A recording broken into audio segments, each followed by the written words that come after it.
Right, so for this question, we have, well, the diagram shows a sketch of a solid cuboid. Work out the volume of the cuboid. Now, to work out the volume of a cuboid, volume of cuboid, we do the three different dimensions times together.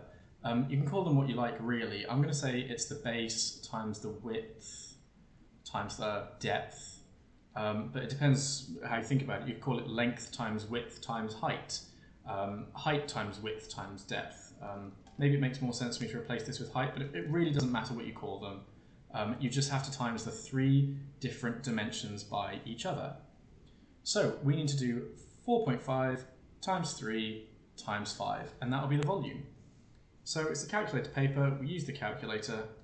We do 3 times 4.5 times 5, and that is the volume of the cuboid. However, the other part of the question is asking us to state the units of the answer. And there's some options here. Not all of them are even units of volume, let alone the correct unit of volume. For example, centimetres. Well, 1 centimetre looks like that. A centimetre is used to measure length.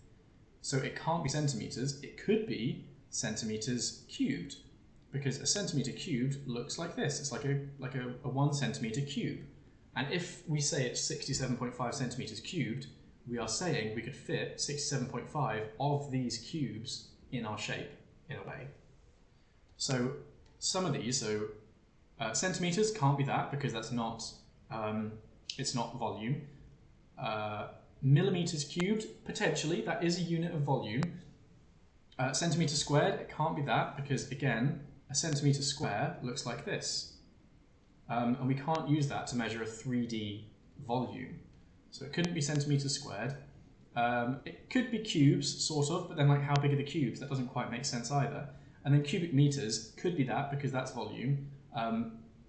But the reason why we know it's going to have to be centimetres cubed is because all the units we used were centimetres. We times 3 centimetres by 4.5 centimetres by 5 centimetres, which means this answer was in centimetres cubed all along. So I hope that wasn't too confusing. I would guess the common mistakes would be to put centimetres, but 67.5 centimetres is like this long. It's not a 3D volume, it's a length. Same with centimetres squared. It can't be centimetres squared because that's 2D. That would be like the area of like a flat shape. We measure volume with cubes, centimetres cubed, or centimetre cubes, or cubic centimetres. They all mean the same thing, and they're all this unit. So, in summary, we have the volume of a cuboid is base times width times height, or length times width times depth, whatever. You times the three different dimensions by each other. That gives you the volume of a cuboid. And the units, in this case, are centimetres cubed, because we did centimetres times centimetres times centimetres to get our volume. So it's being measured in centimetre cubes. And that's it. Hope that helped.